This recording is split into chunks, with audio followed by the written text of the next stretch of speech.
الحمد للہ رب العالمین والعاقبۃ للمتقین والصلاة والسلام علی خاتم الانبیاء والمرسلین نبینا محمد وعلی آلہ وصحبہ اجمعین اما بعد فاعوذ باللہ من الشیطان الرجیم بسم اللہ الرحمن الرحیم۔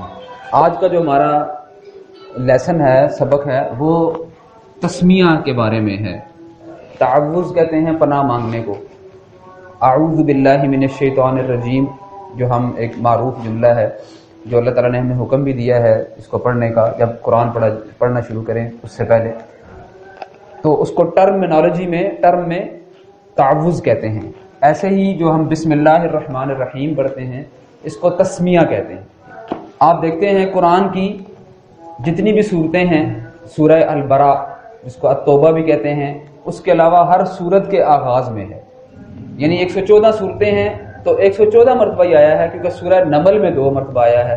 سلیمان علیہ السلام نے جب ملکہ بلقیس کو خط لکھا تھا تو اس کا بھی آغاز بسم اللہ الرحمن الرحیم سے کیا تھا، تو اس سورت کا آغاز بھی اسی سے آیت سے ہوا ہے۔ تو علماء جو ہیں وہ ان کا آپس میں اس بات میں اختلاف ہے کہ کیا یہ ہر سورت کا حصہ ہے یا یہ الگ سے ہے۔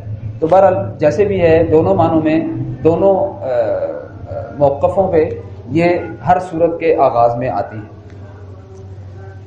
اللہ رب العزت نے ہمیں یہ کسی چیز کی ابتدا کرنے کا یہ طریقہ بتایا ہے، ایسے ہی پیارے نبی صلی اللہ علیہ وسلم نے بھی ہمیں ہر کام شروع کرنے سے پہلے بسم اللہ پڑھنے کی تلقین فرمائی ہے۔ لیکن ہمیں شریعت نے ایک ایسا جملہ عنایت فرمایا ہے، ایک ایسا جملہ عطا فرمایا ہے کہ جس کے اوپر ہمارے لیے اجر ہے، اور جس کا معنی اگر ہم سمجھ لیں، جیسے کہ آج ہم کوشش کریں گے اس کے جتنا بھی معنی گہرائی سے سمجھ سکے، اب اس کو سمجھ لیں تو اس کے معلوم ہو جائے گا کہ شریعت نے کیا حکمت رکھی ہے اس جملے کو پڑھ لینے میں۔ اس کا آغاز ہو رہا ہے ایک حرف سے، بازیر بی سے۔ یہ حرف جر ہے، یہ کئی معنی میں آتا ہے عربی میں۔ پہلا لکھا ہے الصاق، اگرچہ اس بی کے معنی ہے سے، ساتھ، اردو میں سمجھنے کے لیے اس کے معنی ہے ساتھ، سے۔ الصاق میں جب اس کے طور پر جب استعمال ہوتا ہے تو یہ کو کے معنی میں دیتا ہے، جیسے امسکت بالغلام، میں نے غلام کو پکڑا، میں نے غلام کو پکڑا، وہاں پر بی کے معنی کیا آ رہے ہیں؟ کو کے۔ الصاق، غلام کو پکڑا۔ استغاثہ، دوسرا معنی استغاثہ مدد کے معنی میں آتا ہے۔ کتبت بالقلم، کتبت بالقلم، میں نے پین کے ساتھ لکھا، تو پین سے مدد دی لکھنے کے لیے، استغاثہ کے معنی میں ہے، بی مدد کے معنی میں ہے۔ مصاحبہ، مصاحبہ کہتے ہیں یعنی کہ مصاحبت اردو میں بھی استعمال کرتے ہیں، ساتھی، ساتھ، ٹھیک ہے جی۔ سلیمان علیہ السلام سورہ نمل میں آیا ہے، وہ ہدہد کو حکم دیتے ہیں اذهب بکتابی ھذا، اذهب بکتابی ھذا، بکتابی وہاں پر حرف جر بھی آیا ہے، یہ میرا رسالہ، یہ میرا خط ساتھ لے جاؤ، تو کس کے معنی میں آیا؟ ساتھ، مصاحبت۔ ظرفیہ، سارا باللیل، سارا رات کو چلنے کو کہتے ہیں، سارا باللیل، وہ رات کو چلا، تو رات باللیل، رات کو چلا، وقت کے معنی دے رہا ہے، ٹھیک ہے جی۔ بدل، بدل، ایک چیز کو چھوڑ کر دوسری چیز، قرآن میں اللہ بیان فرماتا ہے اولئک الذین اشتروا الضلالۃ بالہدی، اونچا بولیں، اولئک الذین اشتروا الضلالۃ بالہدی، انہوں نے گمراہی کو ہدایت کے بدلے میں خرید لیا، بالہدی، بدلے میں، بدل کے معنی دیتا ہے، ٹھیک ہے جی۔ ایک ہی دیکھیں حرف۔ تعدیہ، تعدیہ اس کو کہتے ہیں، ایک ہوتا ہے ورب فعل جو اپنا معنی خود، یعنی کہ اس کے ساتھ مفعول کی ضرورت نہیں پڑتی ہے، مفعول کی ضرورت نہیں پڑتی ہے۔ ذهب زید، زید گیا، بس ٹھیک ہے، گیا، چلا گیا، ذهب زید۔ لیکن اس کو متعدی بنانا ہو، جیسے کہ جاء فعل لازم ہے، جاء موسیٰ، موسیٰ آیا، تو قرآن میں اللہ بیان فرماتا ہے قل من انزل الکتاب الذی جاء بہ موسیٰ، قل من انزل الکتاب، ان سے پوچھیے کہ کس نے وہ کتاب نازل کی ہے، جاء بہ موسیٰ، موسیٰ آیا نہیں یہاں پر، موسیٰ لایا، یہ متعدی کے معنی میں آیا ہے. تو بھی جو آیا نا جاء بھی موسیٰ، تو بھی جو ہے وہ اس لازم جاء کو متعدی معنی میں، سمجھ گئے آپ بات کو؟ جاء موسیٰ، موسیٰ آیا، جاء بھی موسیٰ، موسیٰ لایا، آیا نہیں لایا، یعنی کہ ایک چیز کو اب مفعول کی چیز آ گئی ہے. کیا چیز ہے وہ مفعول؟ کتاب. قسم کے معنی آتے ہیں عرب میں، باللہ اللہ کی قسم. سببیہ وجہ بیان کرنا، اس وجہ سے، اس وجہ سے قرآن میں بیان فرماتا ہے بل لعنہم اللہ، بل لعنہم اللہ بکفرہم، اللہ تعالیٰ نے ان کے کفر کی وجہ سے، سبب وجہ، کفر کی وجہ سے ان کے اوپر لعنت کی. بل لعنہم اللہ بکفرہم. اور یہ زائد بھی ہوتا ہے، اضافی ہوتا ہے، اضافی ہوتا ہے، زائد معنی میں ہوتا ہے. جیسے وَمَا اللَّهُ بِغَافِلٍ عَمَّا تَعْمَلُونَ، مَا اللَّهُ غافل معنی وہی ہے بغافل. یہ جب نفی کے ساتھ، یہ تفصیل ہے، ہم اس کی تفصیل چل جاتے ہیں، لیکن میں بتانا چاہ رہا ہوں کہ کئی مرتبہ یہ اضافی بغیر کسی معنی کے آتا ہے. الیس اللہ بکاف عبدہ، بکاف یہاں پر بھی حرف جر ہے، یہ جب لیس آتا ہے تو یہ اضافی آتا ہے. ایسے ہی وکفا باللہ وکیلا، وکفا باللہ شہیدہ قرآن میں کئی دفعہ ہے، تو باللہ کے ساتھ جو بھی لگا ہے یہ زائد ہے. ٹھیک ہے جی. دوسرا جو لفظ آیا ہے وہ ہے اسم. یہ اصل میں اسمن تھا، اسمن لفظ تھا، اسمن. یہ جب بھی اس کے ساتھ لگا ہے تو حمزۃ الوصل ہوتا ہے، یہ گر جاتا ہے، ختم ہو جاتا ہے. اور یہ بھی اپنے بعد آنے والے اسم کو کیا دیتا ہے؟ جر. اس کا نام ہی یہ ہے حرف جر، تو اس نے جر اس لیے دی. ٹھیک ہے جی. اسمن اس کا کیا مطلب ہے جی؟ اسم نام. ہاں عربی میں نام کے لیے بہت سارے الفاظ آتے ہیں. ٹھیک ہے جی. اسم اصل میں یہ کہاں سے نکلا ہے؟ اس کا مادہ ہے سین میم واو، ساماوا، یسمو. ساماوا کے معنی ہے بلند. جو بھی چیز بلند ہوتی ہے اس کو سما کہتے ہیں. آسمان کو بھی اسی لیے سما کہتے ہیں. آسمان اوپر ہوتا ہے، چھت، ہر اوپر والی چیز کو سما کہتے ہیں عربی میں. تو اسم کیسے بنا؟ نام کو اسم کیوں کہتے ہیں؟ کیونکہ جب کسی چیز کو کوئی نام دے دیا گیا ہو تو وہ کیا ہو جاتا ہے؟ معرفہ ہو جاتا ہے. معرفہ ہو کر اس کا ذکر کیا ہو جاتا ہے؟ بلند ہو جاتا ہے. رجل، رجال، بہت سارے مرد. ٹھیک ہے. کسی کا نام لے لیا، قاسم، عمران، حافظ، کوئی بھی نام ان کا لے لیا تو وہ کیا ہو گیا؟ ان کا نام لے لیا تو وہ دوسروں سے پرومیننٹ ہو گیا، بلند ہو گیا. تو وہاں سے سماوا سے اسم بنا. ٹھیک ہے جی. پہلا تو یہ لفظ ہو گیا. دوسرا لفظ قرآن میں آیا ہے سما. ہوا سماکم المسلمین، اس نے تمہارا نام مسلم رکھا. نام سما، سما نام رکھنے کو کہتے ہیں. سما نام رکھنے کو کہتے ہیں. اسم نام کو کہتے ہیں اور سما نام رکھنے کو کہتے ہیں. اور اس میں اس کی صفات کو ملوز خاطر بے شک نہ رکھا گیا ہو، یعنی کہ جو جس کا نام رکھا جا رہا ہے بے شک اس میں وہ صفات نہ ہوں. جب بچہ پیدا ہوتا ہے اس کی صفات ہمارے سامنے تو نہیں ہوتی ہیں، لیکن اس کا نام رکھ دیا جاتا ہے. ٹھیک ہے جی. انی سمیتھا مریم، میں نے اس کا نام مریم رکھا، جیسے قرآن میں سورہ عمران میں ہے. اتجادلوننی فی اسماء سمیتموها انتم وآباؤکم، کیا تم، شیخ الاسلام کہتے ہیں، کیا تم مجھ سے اس بارے میں جھگڑ رہے ہو، ان ناموں کے بارے میں، سمیتموها انتم وآباؤکم، جو نام تم نے رکھ لیے ہیں اور تمہارے آباء و اجداد نے رکھ لیے ہیں. اب انہوں نے کیا نام رکھے تھے؟ جو ان کی مدد کرنے والے، ود، سبا، یغوث، یعوق، نصر اور حبل، اور یہ، اور یعنی کہ غوث اپنے کسی کو کیا پکارتے تھے. تو وہ ان کے اندر صفات موجود نہیں تھی، الوہیت کی صفات موجود نہیں تھی. ٹھیک ہے جی. اب مریم کے اندر اللہ رب العزت نے وہ صفات پیدا کر دی، وہ پاک دامنہ تھی. ٹھیک ہے. تو کہنے کا مقصد یہ ہے کہ لازمی نہیں ہے کہ وہ صفات اس میں ہوں.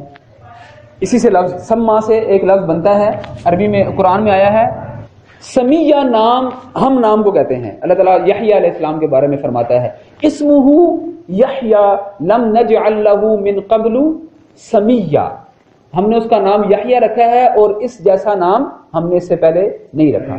اس جیسا نام یعنی کہ اس کا ہم نام، سمیہ کا معنی ہے ہم نام، ہم نام اس کا کوئی بھی نہیں تھا. نام کے لیے عربی میں ایک اور لفظ آتا ہے لقب. لقب اصل نام کے علاوہ وہ نام جس میں مسمى کی صفات کو ملوز خاطر رکھا گیا ہو. سما میں لازمی نہیں ہے صفات ہوں، لقب میں اس کی صفات ضروری ہیں. ابو بکر کا کیا لقب ہے؟ ابو بکر صدیق ان کا لقب ہے. عمر کا کیا لقب ہے؟ فاروق. فرق کر دیں تو وہ لقب ہے ان کا. اللہ تعالیٰ نے قرآن میں بیان فرمایا عیسیٰ علیہ السلام کے لیے ان کا کیا لقب ہے؟ عیسیٰ علیہ السلام کا لقب مسیح. ماشاءاللہ مسیح. اللہ تعالیٰ بیان فرماتا ہے ان اللہ یبشرو کی مریم علیہ السلام سے، ان اللہ یبشرو کی بکلمۃ من اسمہ المسیح عیسی ابن مریم. ہم تجھے ایک بچے کی بشارت دیتے ہیں اس کا نام مسیح عیسیٰ ابن مریم. ابن مریم کس کو نسب کہتے ہیں؟ نسب. تو نسب اللہ تعالیٰ نے کیونکہ ان کا والد نہیں تھا عیسیٰ علیہ السلام کو بغیر والد کے پیدا کیا تو ان کو نسبت ماں کی دی. تو اللہ تعالیٰ نے 3 چیزیں بیان کی ہیں اس کے اندر، اس آیت کے اندر. نام عیسیٰ ابن مریم، نسب، اور المسیح. المسیح کے معنی ہے سیاح سے، جو بہت زیادہ سفر کرنے والا ہو.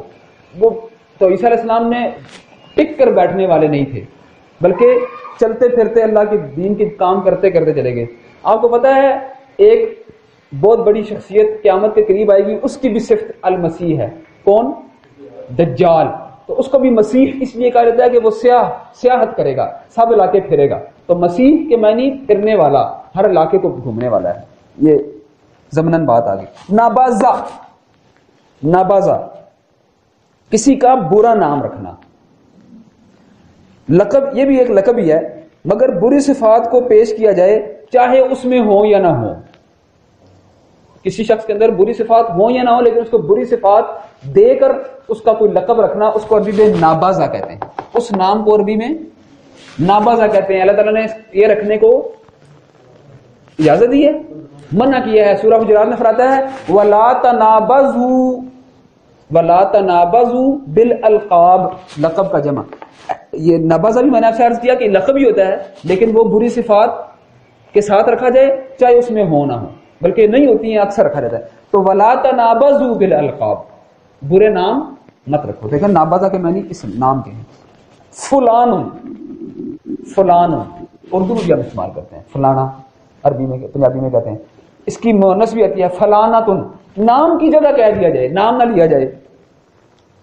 تو اللہ تعالیٰ بیان فرماتا ہے یا لیتنی لم اتخذ فلانا خلیلا. کاش میں فلانے کو اپنا دوست نہ بنایا ہوتا. فلاناتن مؤنث کے لیے آتا ہے. اس کے بعد لفظ ہے اسم الجلالہ. اللہ. اس کا کہاں سے نکلا جی یہ لفظ اللہ؟ الہ سے. الہ کے اوپر کیا لگا؟ الہ سے پہلے کیا لگا تھا؟ لام تعریف. الہ معبود اور الہ معبود حقیقی. تو وہاں سے بنا الہ سے اللہ. الہ کا حمزہ گر گیا اور اللہ بنا. الرحمن الرحیم دونوں کا مادہ رحیمہ ہے، اس لیے میں نے ایک ہی دفعہ لکھ دیا ہے. رحیمہ شفقت، نرمی، مہربانی، عنایت. ٹھیک ہے جی، اس معنی میں استعمال ہوتا ہے. اور یہ اس کے مبالغہ کے صیغے ہیں. رحیمہ سے رحمان، بہت زیادہ شفقت، بہت زیادہ مہربان، بہت زیادہ نرم. رحیم بھی اسی مبالغے کے صیغوں میں آتا ہے. رحمان میں یہ صرف زیادہ پائی جاتی ہے اور تمام مخلوقات کے لیے یکساں ہے، اور یہ خاص اللہ رب العزت کے لیے. الرحمن میں شفقت کی، نرمی کی صفت زیادہ پائی جاتی ہے اور سب کے لیے برابر پائی جاتی ہے.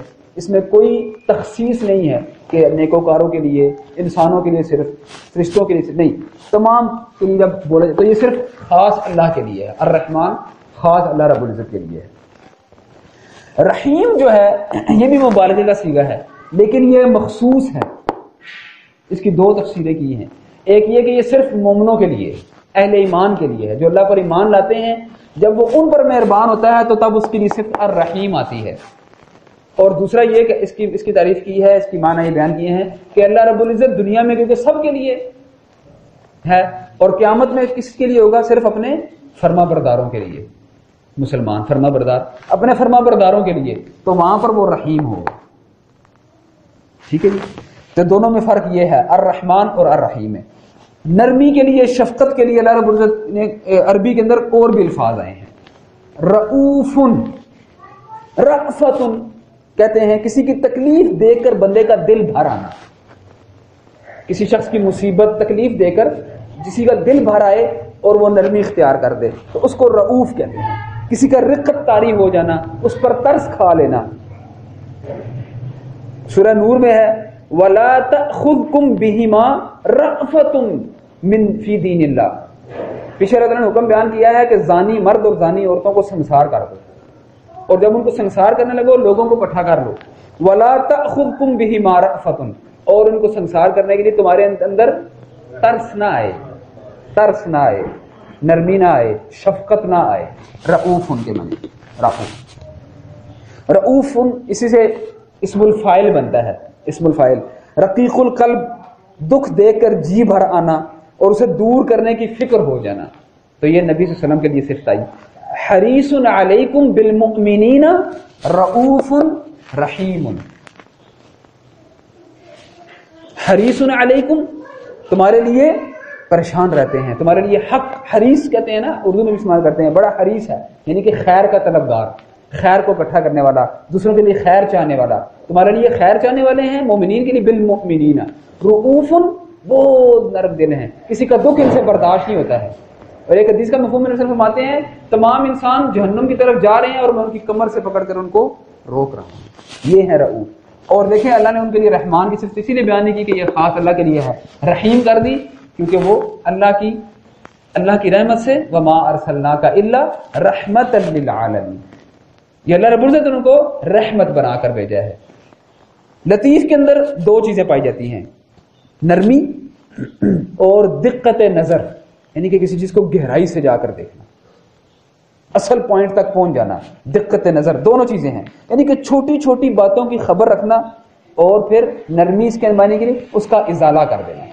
چھوٹی چھوٹی باتوں کی خبر رکھنا اور اس کا ازالہ کر دینا. جیسے اللہ تعالیٰ بیان فرماتا ہے کہ وہ تمہارے چھوٹے چھوٹے گناہوں کو الا اللمم، وہ چھوٹے چھوٹوں کو معاف کر دے گا، ہاں بڑوں کی پوچھ گچھ تم سے کرے گا. ٹھیک ہے نا. تو لطیف اس معنی میں اللہ تعالیٰ کے لیے کہ انتہائی باریک بین لیکن ساتھ نرمی بھی، کہ وہ انتہائی دیکھ رہے ہیں ہمارے چھوٹے چھوٹے گناہ لیکن ساتھ اس کے اندر نرمی بھی پائی جاتی ہے کہ وہ درگزر کر دیتے ہیں. دیکھیں اب مہربان ہم صرف اس کا ترجمہ کرتے ہیں، بڑا مہربان، لطیف بڑا، لیکن آپ اس کی گہرائی میں جا کر دیکھیں کہ کیسا مہربان ہے کہ ہر چیز سے پوری پوری خبر رکھنے والا، دقت نظر بھی ہے لیکن ساتھ نرمی بھی. لطیف کے یہ معنی. وَهُوَ اللَّطِيفُ الْخَبِيرُ لَا تُدْرِكُهُ الْأَبْصَارُ وَهُوَ يُدْرِكُ الْأَبْصَارَ وَهُوَ اللَّطِيفُ الْخَبِيرُ. کئی دفعہ ہے اللہ لطیف بعباده يرزق من يشاء. اور حنان، حننا کسی چیز کی طرف مشفقانہ طور پر کھنچ جانا، اس کے اندر نرمی پیدا ہونا اس وجہ کی طرف سے اور ساتھ کھنچ جانا. جیسے اللہ تعالیٰ نے یحییٰ علیہ السلام کے لیے بیان فرمایا وَحَنَانًا مِن لَدُنَّا وَزَكَاةً وَكَانَ تَقِيًّا. وہ میری طرف سے کیا تھے؟ نرم دل تھے، خیر کی طرف، بھلائی کی طرف لوگوں کے لیے کھنچ جانے والے، مشفقانہ طور پر لوگوں کے اوپر نرمی کرنے والے. حنانًا من لدنا وزکاتن، جیسی ماں کو بچے سے محبت نہیں ہوتی ہے اس کے لیے لفظ حنین استعمال کرتے ہیں عربی میں، حنین.